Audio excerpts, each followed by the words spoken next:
an idea. Really? What is it? Let's leave! But the door is locked, and the only way out is through the perfume department.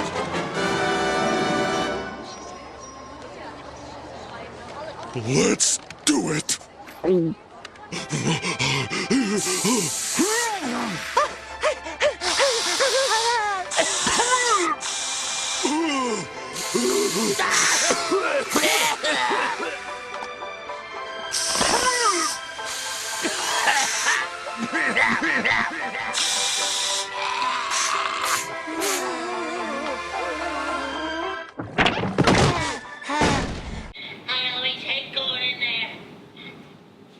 That's how your customers feel. And we are here to fix that. I'm Ivan Mazour. I'm the CEO and founder of Ometria. And Ometria's mission in life is to make sure that your customers don't feel like they're in a perfume department. And I'm pretty sure there are no perfume retailers here, but if there are, I apologize. You're cool. We can really help you, though.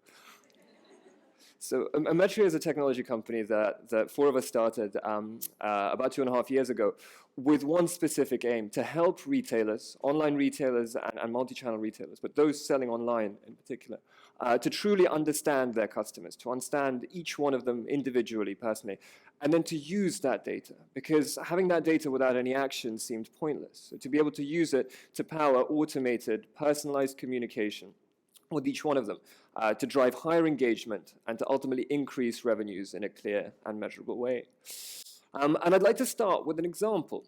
So a few weeks ago, we were involved in a competition called TechX Media, where we had to present to a panel of well-known judges from Facebook, from the biggest digital media agencies, and a retailer, one retailer in particular, who I think is sitting in the audience, but I'd be interested to see if anyone is able to guess which retailer we're talking about.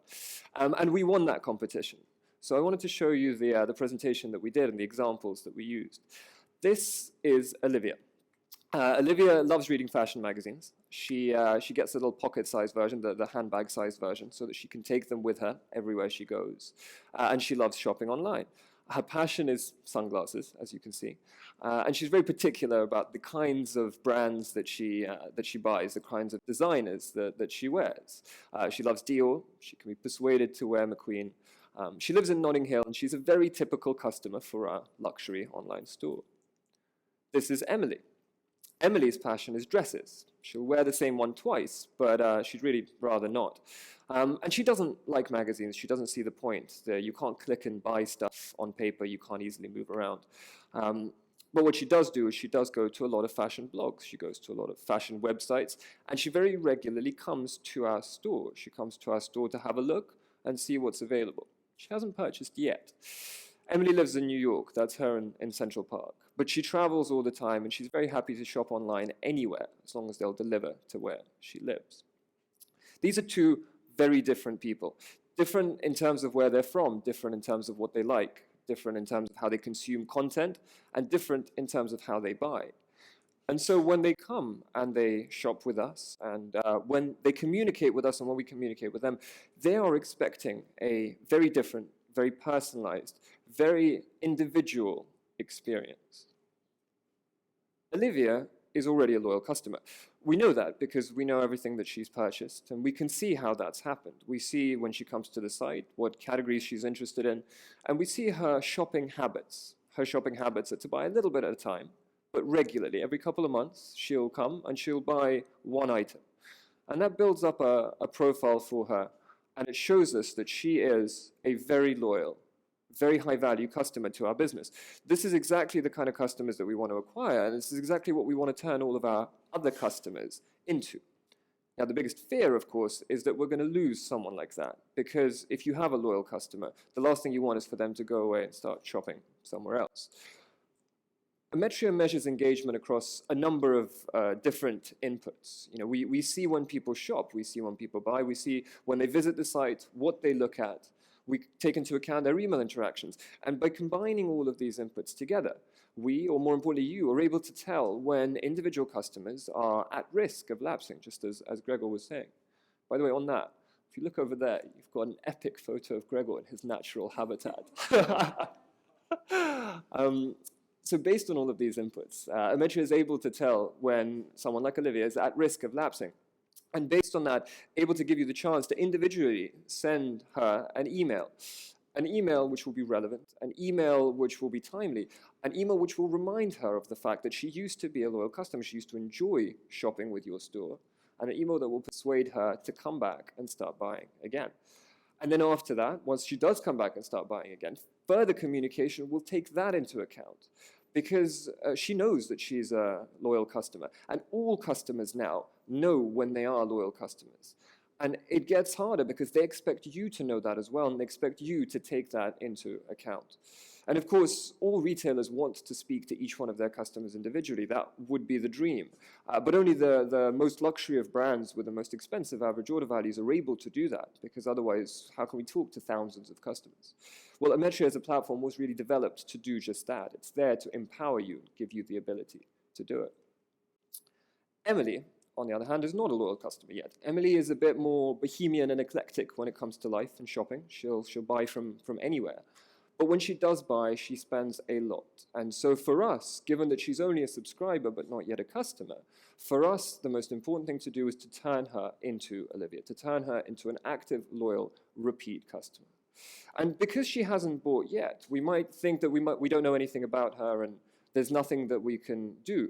But again, with Ometria, that's not the case, because we see everything she does when she comes to the website. She'll come to the site, she'll look at everything, she'll come to the shop, she'll start looking and browsing particular categories and items.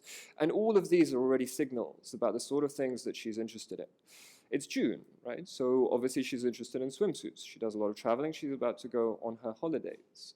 And by seeing which products she's been viewing but hasn't yet bought, we get an understanding of what we're likely to be able to do to persuade her to become a customer of our shop and our brand. And email is not the only channel. It is, of course, the most powerful. It is the cheapest. But there are other things that can be done to get a message in front of her. For example, based on the fact that we know that she's interested in this particular red swimsuit, a dynamic segment can be created in Ometria and synced to Facebook via their custom audience API, meaning that when she then goes to her Facebook newsfeed, she'll see a very subtle ad from a site that she already recognizes, but more importantly, for a product that we know that she's already interested in. And if that doesn't help, and if that doesn't convert her into a customer, then of course if she carries on coming and she carries on looking at the same product over and over, then a browse abandonment email will be sent personalized with a specific product, again encouraging her to come and finish that transaction. And these are just a few examples of what's possible with Ometria, but more importantly, there are a few examples of a bigger, more overarching approach to running an e-commerce business and to running a retail business. The approach of customer centricity. Now, James said it was an interesting phrase. It's something that's become more and more popular in, I guess, the Western world and the more advanced of the e-commerce businesses and the retail businesses that will be running there. I would recommend a book by the founder of Zappos, Tony Say, called Delivering Happiness, which is fundamentally about customer centricity, about how they built a billion-dollar e-commerce business by focusing entirely on the customer. Gartner tells us that by 2016, which, let's not forget, is in like 3 months' time or 6 months' time. It's right around the corner. 89% of companies believe that customer experience will be their primary basis for competition, a number that's flown up in the last few years. And this makes a lot of sense, because if you think about it, anything that a customer can buy from you, they can buy from somewhere else too. And with e-commerce, it's just a case of a few clicks. So how do we compete? How do we compete in this world where e-commerce is ultimately a perfect market, where price competitiveness no longer exists? We have to compete by providing an experience that's differentiated, by providing an experience that's better, that's more personalized, more tailored, that more fundamentally fills the need of the customers that come to your site. Another interesting quote from Gartner, that by 2016, nearly 90% of consumer product companies will have appointed a chief customer officer. This is currently my favorite statistic, because as many of you will know, we of course appointed a chief customer officer from the day we launched. These are the 4 founders of Ometria, and the very suave-looking gentleman on the left, who you just met just now, James Dunford-Wood, is and has always been our chief customer officer. Now, we're an innovative technology company. We currently don't really see any competition. What we're providing is new and wasn't available before. But we, of course, know that that's not going to last for very long. This will become a competitive space, and we have to guard against that. And we do that by choosing to put our customers first, and by making sure that one of the founders, one of the directors of the business, has a sole responsibility and does nothing but making sure that our customers are happy and that we continue building what they need. In an e-commerce environment where you have competition from the beginning, where you have competition constantly, where people are always trying to do the same things, it becomes even more important to be doing that. Here's a quote from Forrester. I suggest you don't try and read it. It's just an analyst sitting in a dark room somewhere trying to sound smart. It's actually a really useful quote. It's just that it's so long that it's impossible to decipher. It says, using data to understand your customers, you will acquire them for cheaper, and you will get them to spend more money with your store. He should have just written that. But instead of trying to decipher that, I'm always a big fan of examples. And, Gregor's obviously given us a great example of in reality how all of this works. But I wanted to cover a few more. Can we do a show of hands? Was anyone here for the last life cycle to see the Swoon Editions talk? Anyone? Great, okay, cool. So about a third. For the other 2/3, I'll just sort of briefly run through what Swoon Editions does. Swoon Editions are one of the fastest growing e-commerce businesses in the United Kingdom. They're venture-backed. 2 of the best funds in the UK have invested in them. And they sell chairs, which seems a very strange thing to do, selling chairs. I wouldn't have immediately thought that that would have been a sort of a space where there was lots of opportunity. It's clearly competitive to do furniture, right? That's just the way it is. But they do it in a very specific way. They don't just sell any old chair. They sell the chair that is most likely to be bought by customers in the UK today. That's how they approach it. They first did a data-driven analysis. They asked customers questions. They researched on the internet. They saw what else was being sold. And they used that data-driven approach to work out what products, what chairs should be sold that would definitely sell. And anecdotally, that's worked very well. This is a Swoon Editions chair in my bedroom this morning. Our CTO, Chief Technology Officer Al James, has a Swoon Editions chair in his bedroom right now. And so do thousands and probably hundreds of thousands of other people, lots and lots and lots of other people. The way they approach it, and Ira described this in much more detail last time, but the concept of editions is that before they sell anything, before they manufacture anything, before they stock anything, they will first put it to their visitors, to their email list. They will first analyze the level of demand that is available for that particular product before they do anything about it. And only if they see that it is a product with an exceptional level of demand do they actually then add it to their overall inventory. Do they actually then go ahead with the manufacture and delivery and fulfillment of it. So there is no, let's buy some stock and hope that someone buys it. And heaven forbid no one does, and we have to throw it away. There's none of that. There's no company strategy telling us what to do. There's no seemingly smart people deciding in their heads that gut feel says this is what to do. There is only a relentless focus on the customer, on working out what that customer already wants, and then making sure that the manufacturing and e-commerce side actually just matches that. Let's take this up a little notch. Has anyone heard of Stitch Fix? Anyone? Typically, very few hands go up. See, almost no hands go up. It is amazing that no one's heard of Stitch Fix, because you really should. They are 3 years old. They spent $0 on marketing in the first year, and they do 150 million in turnover. And it was started by a university grad, literally at university. And they sell women's fashion, which is probably the only category that is more competitive than chairs. So again, how do they build a business that is that successful in such a short amount of time? They do it by, again, focusing on the customer. So their demographic is very specific. It is middle America mums. So it's women in the United States who don't live near a big city, so they don't have the sort of boutiques that we have here in London or New York, but they still want to look good when they pick up their kids from school. So clearly they were interested in fashion, and what Stitch Fix did was deliver a box of fashion to them, and they tried different amounts of items, but in the end they settled on 6 because that was the one that worked the best. So they delivered a box of 6 items, and on average 2 to 3 are kept, and the rest are returned. And by doing that, it's more than just trying to sell to them. It was a feedback loop of data, of information about those customers. So they will be able to produce this overall profile, this interest graph for the specific demographic they were targeting. They were able to work out what products, what items those people were interested in, and they were also able to work out what people they shouldn't sell to, the customers that didn't fit the mold of the focus of the business. And doing that approach and analyzing all of that has allowed them to have, frankly, ridiculous metrics. Their retention metric, is a repeat purchase metric, is at 80% after 3 months, which I've not heard of any other company be able to do. Their growth in the first year was entirely viral. Of course, now they've had lots of venture capital, which they didn't even need. They chose to take in order to accelerate that growth and get to 150 million turnover in 3 years. But it was that understanding of the customer that got them there in the first place. So two very different businesses, one in furniture, one in fashion, but both successful for ultimately the same reasons. Successful because they put the customer first. And that's really the lesson for all of us. The lesson that if we stop worrying about the technological challenges.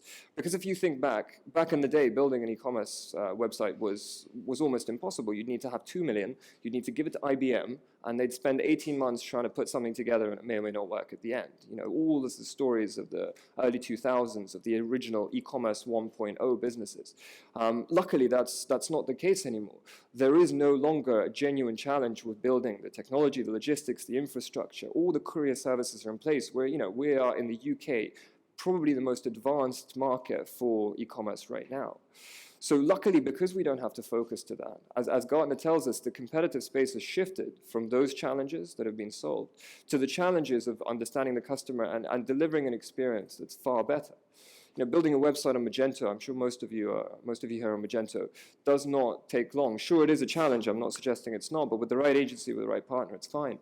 Plugging in a technology platform, I mean, plugging in Ometria into something like Magento takes only a few minutes. Whereas understanding the customer, you know, as Gregor was saying earlier, that is a project that is something that requires time, and it requires the technology and the platform that allows you to do that in the easiest possible way. But by doing it, by understanding the customer, you're able to then pivot and adapt your entire business model to make sure that they get exactly what they want and that you have no struggles with growth. Even if it's something that's very drastic. Here's a French company called Rad. Rad started out a few years ago as a daily deal site. That was the initial homepage on the left there. Today, Rad sells T-shirts and jumpers. That's it. They're a fashion store selling jumpers and T-shirts. But they understood that that is what they needed to do to have the epic growth that they've had. And they have grown extremely fast. Their customer database is huge. They are actually, in terms of customers, they're our biggest client in terms of database size. If that is what was necessary for them to succeed and grow that quickly, then adapting and adjusting that business model towards that was exactly the right thing to do, because we're all here trying to grow our businesses together. So the companies that understand this, the companies that believe in this and start acting on it, have a chance today to get ahead, because we're still early in this shift. We still have an opportunity to get ahead of the competition, ahead of this entire digital transformation that's happening, and get ahead in terms of delivering that customer experience that's relevant. So customer centricity, the time to do it is now. Thank you. Brian. Excellent. Does anybody have any questions for Ivan? I'm sure there are a few questions. Actually, I've got one quickly.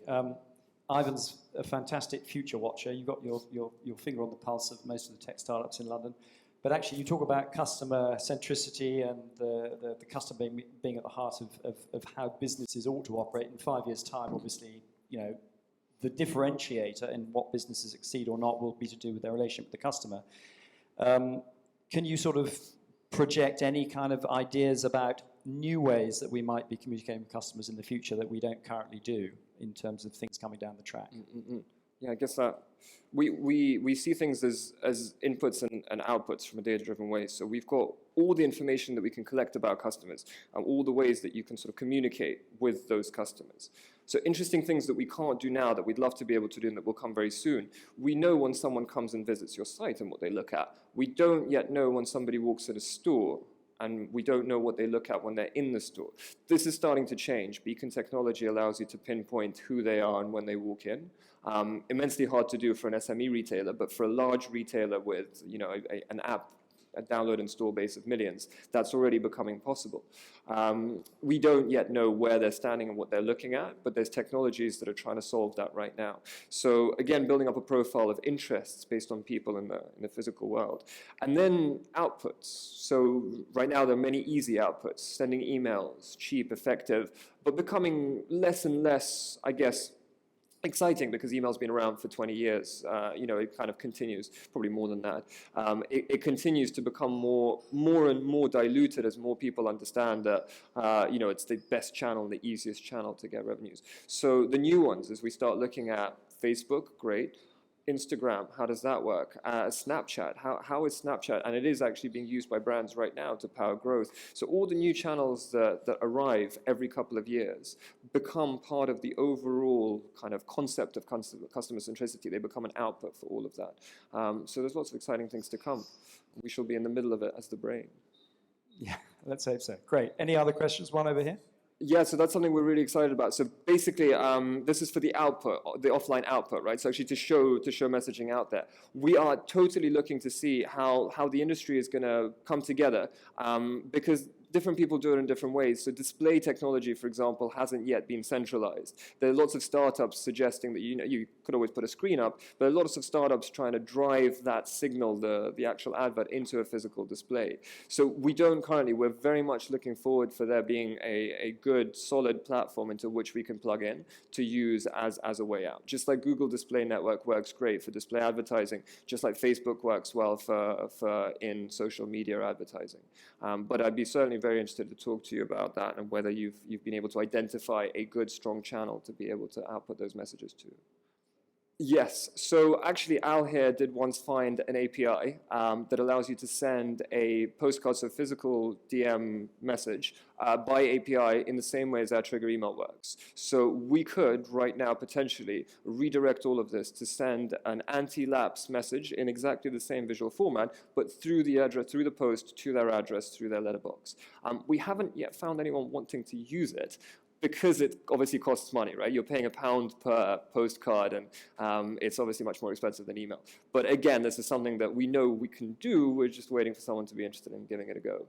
Yes, it's actually something I'd like to address on the panel later on, because I recently started buying Charles Tyrwhitt shirts, and one of the most impressive things was not the shirt itself, which I'm wearing and it's great, but the letter that came from the founder about a week after I made the purchase. Okay, so the signature wasn't, it was a printed signature, but still, it was a personal letter, no promo, and you just had a little voucher for £10 off your next purchase, and that was a direct mail shot from Nick Wheeler, and it was personalised and worked very, very well. So I feel very warm towards Charles Tyrwhitt, partly because of the shirt, but also because of this nice letter that arrived from Nick.